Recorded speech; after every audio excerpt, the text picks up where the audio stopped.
All right, welcome to War Media Bears Recap. This is our official NFL Draft preview show. We're going to be looking at what we think the Bears will do, as well as who we think the Panthers go for at number one, and we'll finish off going around the league to chat about maybe a big trade that happened this week, but that's neither here or there. I am Saul Rodriguez, along with my work colleague Joe Tanksley, who you saw last season on Bears pre and post game. How you doing, Joe?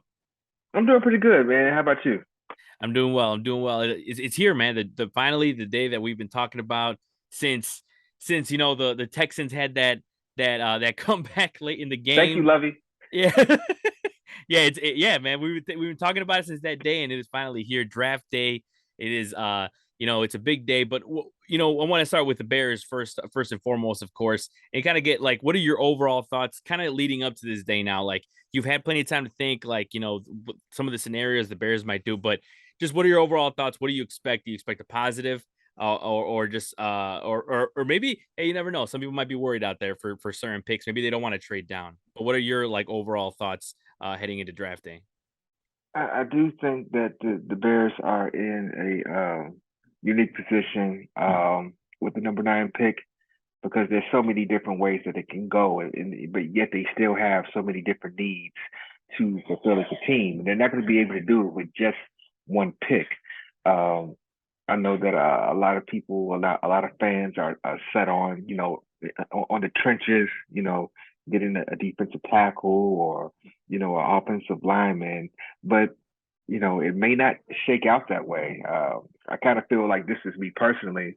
Um, I think that, teams get themselves into trouble when they don't draft guys that are worthy of the pick, meaning, the best player available on the board. And I would hate for Ryan Poles to go out there and reach on a person that's not, on a player that's not worth the number nine pick. I think he gave himself a little bit, a leeway by trading down because, to number nine because you get a little bit more room to wiggle. Um, and with the questions that we have about the quarterbacks, and Jalen Carter, it's going to be real interesting to see who wants to move up or who wants to move down. I think this is one of the most wide open drafts that we've seen in a long time, and it's all based on the quarterback position. It's the most important position on the field on the field and teams are willing to take risk on those guys because they're so hard to it's so hard to find a franchise quarterback, and just because you draft a guy with your first round pick doesn't mean he's going to pan out. And we've seen it several times. So people are willing to take teams are willing to take risk on those picks, and you got a lot of you know teams in the draft that need a quarterback. um I think it's just going to be a wide open. I expect, to see some movement, not a lot, but I expect to see some things that, people weren't really thinking about. Yeah, no, I mean, there's a lot of ways that they could go, and I think that's probably one of the main reasons I'm most excited is because you kind of don't know what to expect because, like, they might trade down, they might stick with number nine, and they might get somebody you didn't expect. Like, I mean, I've heard plenty of things like just talking to my buddies who are super into college football, and they tell me telling me, hey, they should get either Skaronski or hell go out of the box, get somebody like Chris Johnson, who's very talented from Ohio State. So yeah, so like those types of guys that that kind of get overshadowed by the guys like, for example, like Jalen Carter. For a guy like Jalen Carter, a lot of people are talking about his character and this and that. But do you think the Bears should put a lot of stock in that, or and if he's there, should they go get him? Or are you a type of guy that you're gonna prioritize a different spot, like get a guy like Skaronski or like Johnson, as you said? The thing is, I think at the first pick, Jalen Carter would be a no go, but at number nine, the risk is not as big. And especially with the way the Bears and Ryan Poles have been able to insulate themselves with the picks, in the haul that they got from the Carolina Panthers, will potentially, having a top 10 pick next year because the Panthers, nobody thinks they're going to be any good. So I think, at nine, they have a bit more room to take a risk on a guy like Jalen Carter. Quite honestly, I don't think he's going to fall to number nine. Um, we talk about character, what he did, was stupid, and very nearsighted. And I think in that moment, being a young person and having made bad decisions before, I can see why how he could get scared and things just kind of compound on themselves. I don't think this is going to be something that's going to be um, a lingering, ongoing issue for him. Especially with what it cost him, to his reputation, and possibly his draft status as well. I think this is one of those situations where he's learned his lesson. I think I'd be willing to give him a shot. He's a generational talent. People are comparing him to Aaron Donald, John Randall. Uh, you know, these are Hall of Fame guys. And if you can't really, take a pass on that. So I do think if Jalen Carter should, happen to fall to number 9, I think, the Bears will take him. You got to remember, this is a person, a player that was, um, you know, stocked at, being the number 1 pick before all this happened, and, it's a messy situation, and hopefully, he can get that behind him and have um, a successful career. No, yeah, I agree with that, and I think a lot of I've seen a lot of mock drafts and now, like obviously they're just flying out right now, and I think the one of the ones I saw was from NFL.com, Daniel Jeremiah. He had Jalen Carter going at number 5, which seems more likely, obviously, than not. If I'm right with you with the sense that you don't like, I don't think he'll be there. But it's just one of those things that just adds to the anticipation. But yeah, he has Jalen Carter going at number 5 to Seattle. So Well, with this being said, with him being the prospect that he mhm, is, all those teams in the top 10, they've done their homework on him. mhm. They really fleshed this situation out. He met with the Bears twice, so they know what's going on with the situation. With Jalen Carter, and so for him to still be, considered, going in the top 10, I think this is something that, most teams, most executives feel is going to be like a one-off, a Mhm. bad decision that he made.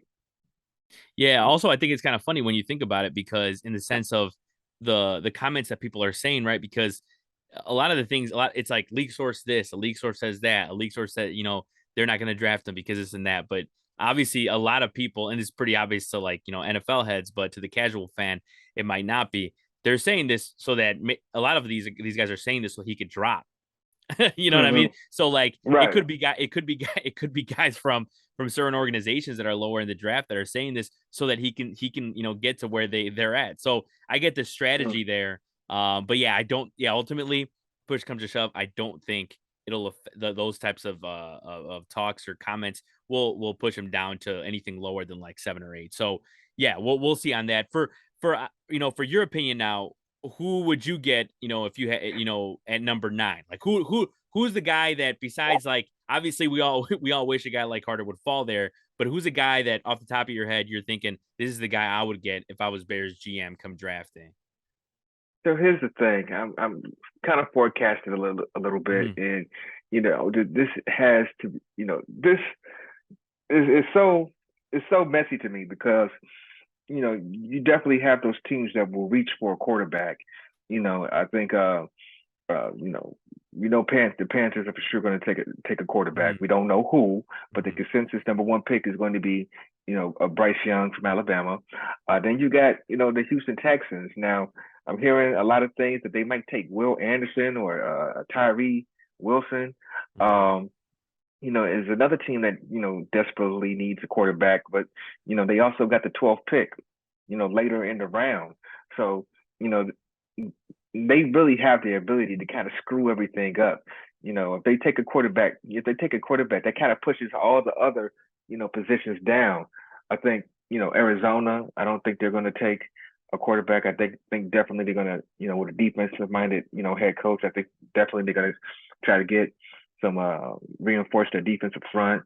So I'm thinking Will Anderson or Tyree Wilson could fall in there. Um, After that, you got the Indianapolis Colts, and I think the Indianapolis Colts would just be happy with taking any quarterback honestly, Mhm. no matter who it is, you know. And then, we come into the fifth pick. I definitely could see Pete Carroll, going after a player like Jalen Carter. Uh, and some people even say Anthony Richardson, which I think, will be a reach at number five. But again, it's a quarterback, and people want to hit on those franchise quarterbacks, and plus they're kind of insulated a little bit, with Geno Smith being there. They can kind of, help groom him, to taking to him once Geno Smith's contract is done. Um, or even kind of like how they did with Alex Smith and um, Mhm. and Patrick Mahomes. It's kind of not a fair comparison, but something along those lines. Um, then you got six.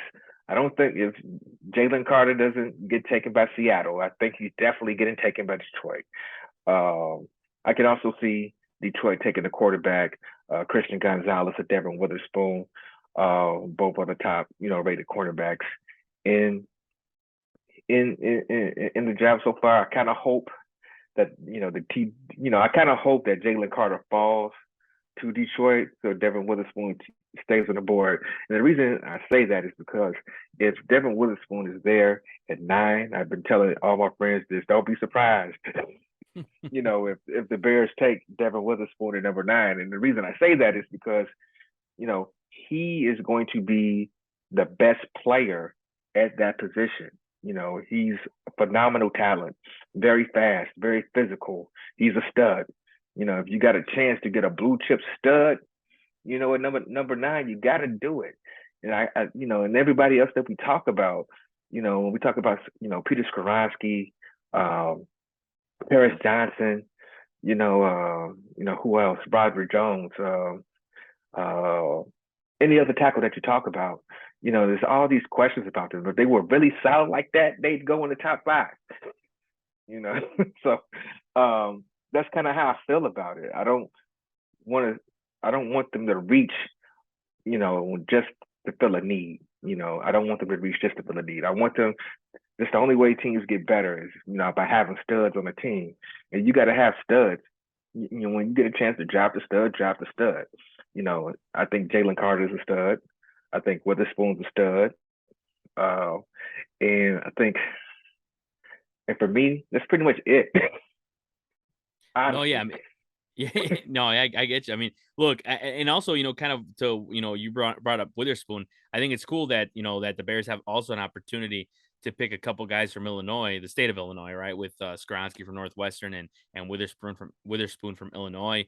And yeah, I've seen a lot of things with Witherspoon and how like a lot of people have him going to Detroit, just because he fits like the style of play for Dan Campbell. Hmm. And so I've seen him called, feisty and all that. So yeah, it's one of those things where a lot of these guys are so versatile even guys like, Bijan Robinson, who have some people have, had in their top 10 as well. In this case, I've seen somewhere that he goes to the Falcons, but yeah, we'll see. It's going to be it's going to be interesting to see what the Bears do if they stay there or who falls to them, nonetheless. But here, there was a from heavy.com who one of their contributors is a friend of the show, Josh Buckholter. They got this trade from online, this Clay Harbor. He had the Bears trade the number 9 pick to Pittsburgh in his scenario, and the Bears receive the 2023 first round pick, 2023 second round pick, and the Which one? Can 2024. we get ours Oh, back? Can we sorry. get ours? Oh, here. I'll start over. So the Bears receive the 2023 first round from Pittsburgh. I don't know which one Pittsburgh has right now off the top of my head. 17. 17. Yeah, Okay. yeah, yeah. So and then the 2023 second round pick, which this one I have here is number 49, and then the 2024 second rounder. So I want your thoughts on that. Like, you think, is that a good trade? Is that something they would do? Because I've seen the talk with that I saw a little bit was, Pittsburgh moves to 9, and then they have a chance to get Carter, and like if they get that guy and all this and that. But I don't know. I want to get your thoughts though on it. What are your overall thoughts on that trade scenario? Well, I can see a situation where Poles and Cunningham are thinking to themselves at number 9 if Jalen Carter happens to fall, where they're thinking if they're far along enough in the rebuild to, draft a person with, character issue, and do they have enough vets, and a lot of enough people with with salt in the game that, can kind of take them under the wing. And right now, the Bears don't have that on the roster. Mhm. Um, a person that can take Carter under his wing and under their wing and, kind of mold them and teach them how to be a pro. I think, a place like uh Pittsburgh would be a perfect fit for him. Uh, if he happens to fall, so I could see a situation where, if Carter falls and, somebody like Witherspoon or even Bajan Robinson is off the board, that they, go ahead and draft back. I'm not saying draft back, but trade back, and kind of, stockpile some more picks. I think this is a very deep draft for edge rushers. I think it's a deep draft for, it's a deep draft for corners. It's a deep draft for running backs. And then there's also some, some good, interior linemen, defensive lineman prospects. That's slated to go in the second round. You got Kalijah Cansey, who, just because he goes to Pittsburgh, a lot of people are, comparing him to Aaron Donald, and then you have the young man from Northwest is Adabare, who's caught the attention of a lot of people, with some of the things that he's been able to do. They have options, with the later picks that they can go to. Um, you end up, getting more, players that can play right now, right away, that could make a, contribution, and make your team better overall. So I can see a scenario where that could happen, but I don't think Carter's going to be there for that to happen. Um, you might have a situation, where a couple quarterbacks are falling as well, you know, and people might want to draft up to get to nine to get, either a Levis or a Richardson, even a Hendon Hooker, I've heard. So, Mhm. uh, I could see that happening as well. Yeah, no, and you talk about certain guys falling there and all that. And another one I've heard from not only Glenn Morgan last week, but also I've seen this week is Tyree Wilson as well, the edge rusher from Texas Tech. So that'd be cool as well to see there. But also another thing I wanted to talk before we round up our draft talk here was who do you see the Panthers picking at number one? With like as you said, consensus probably Bryce Young at number one, but they've also people have still said that Stroud this, Stroud that. But who do you got at number one? I know a lot of stuff has come out, when it comes to the cognitive test. I don't know if you put a lot of stock in that, Yeah, right? yeah, With the whole I think it was Stroud who tested really really bad. But look, he came out, and then also look, I gotta go with him on this one though, because he ended up coming out and Stroud, and he said, "Hey, it's football. I'm not a test taker, and I'm one of those guys too. I'm not a test taker either. I'd probably, no matter what my skills are football wise, I wouldn't. Not that I have any good ones, but I probably fail that test too. But well, yeah. What do you put in the stock of that? But also, who would you pick at number one? You know what? The cognition test, a lot of people make big deals Mm, out of those tests, and sometimes, they can carry the water, and sometimes it really doesn't, make sense. yeah. I think there's teams who definitely do take a lot of stock in those tests. I think the Carolina Panthers are one of those teams, especially with Frank Wright, being the coach now. Um, I think, you know, I think they're gonna go with the most sure thing that they can go with, and I think that it is Bryce Young. I think, the way he, can anticipatory, the way he's able to, throw guys open, and lead receivers into open spaces, and, kind of anticipate, you know, where the receiver is going to be. I think that's a very, great skill. It's a very important skill for a young quarterback to have, and he seems to have it already. And so I think, going into next season, I think Bryce Young is going to be the most ready prospect to go in and lead an office and process, the information and read the defenses on the field. I think, um, the rest of the guys are, pretty much, projects. So I think um, that the Panthers would, especially with the number one pick, they need to go with the most sure thing, the guy with the highest floor at quarterback, and that would be Bryce Young. Despite his size, I think he would be the one that they should take. Yeah, no, yeah, you're right, and there's definitely a lot of guys out there. I mean, yeah, some of these quarterbacks that I remember just seeing the college football championships and all the or the playoffs, I should say, and seeing some of the quarterbacks in there, and I'm like, yeah, this guy's not necessarily he's here now, but he probably won't be in the top 10 for a draft. But yeah, Mm-hmm. overall. I think it's going to be a great draft, and I think, especially for Bears fans, probably the most anticipated draft in the recent memory and maybe ever. But can't wait for it, And of course, follow all our socials for that, as we're going to bring you exclusive content from the draft party. But before we go, Joe, I got to ask you about one thing that happened over the last week. A small little trade, nothing too crazy. Smaller Aaron, trade. nothing too wild here. But Aaron Rodgers is officially out of the NFC North. The boogeyman is gone. The Packers receive the 2023 first round pick from New York, which is the number 13 overall pick. The 2023 second round pick, which is the number 42, and the 2023 sixth rounder, number 207, and a conditional 2024 second rounder that could become a first. While, of course, the Jets receive the man himself, Aaron Rodgers, 2023 first round pick, which is a number 15 overall pick, and the 2023 fifth rounder, which is number 170. So, yeah, he's gone. We've talked about this plenty of times, whether he's gonna go, if he's gonna go, blah blah blah. This now that he is gone, it is kind of surreal, just because one, a part of me is obviously like, well, we don't have to face Aaron Rodgers anymore, right? But then I've said this before, Uh-huh. where it's like, the Bears are, finally getting better, kind of wanted to beat him, but then also, he's getting a little older. So you could argue like it won't be as special as if we would have beat him like 5 years ago or something. But Yeah, either way, yeah. he's I gone. mean, Well, like, what do you yeah. think? If Jay doesn't get hurt in that playoff game, right? Oh man. or or if Lovey doesn't decide to rest his team and let them back Oh into the yeah. playoffs, you know, those Oh things like man. that. Those things like that going back in history. But I think for me, it's kind of bittersweet. I admire, the greatness that, Aaron Rodgers exhibited, in the Green Bay Packers uniform. I hated, being on the other end of that. I think he was 25-4 against us. Hmm. He beat us 25 times. Hmm.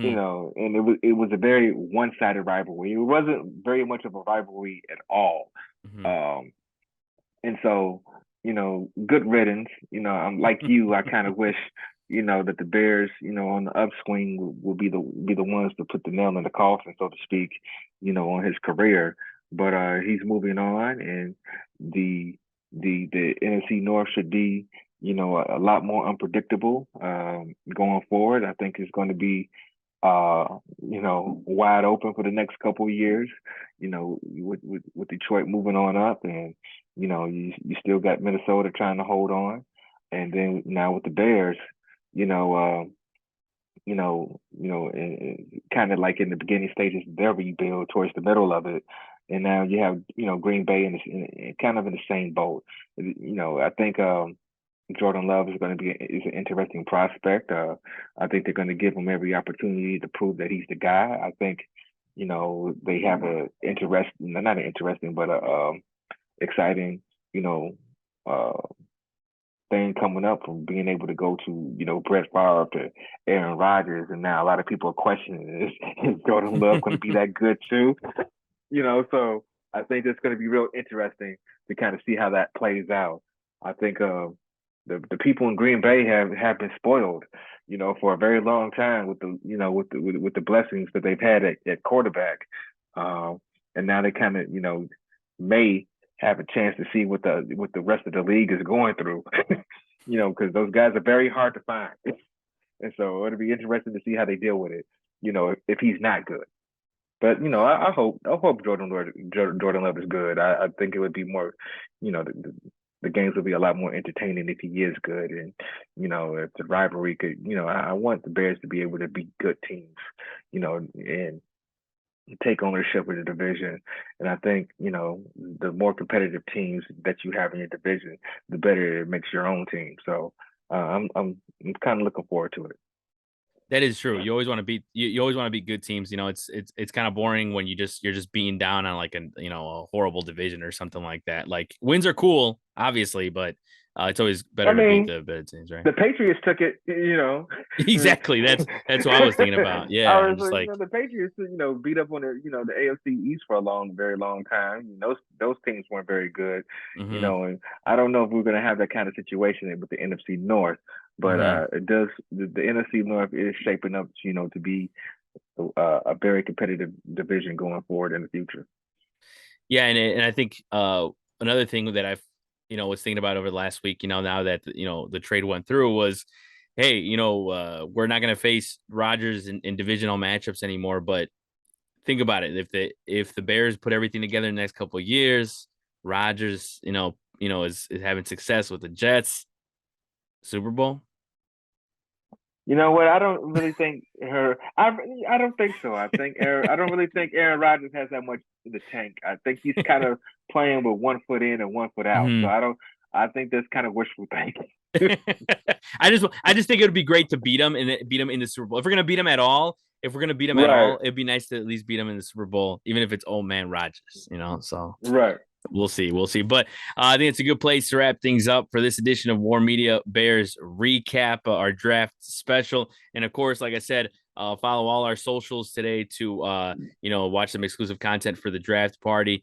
I want to thank Joe Tanksley for joining me today, and we'll be here next week to recap the draft. I am Saul Rodriguez, and we hope you enjoyed it. Take it easy, everybody. Peace.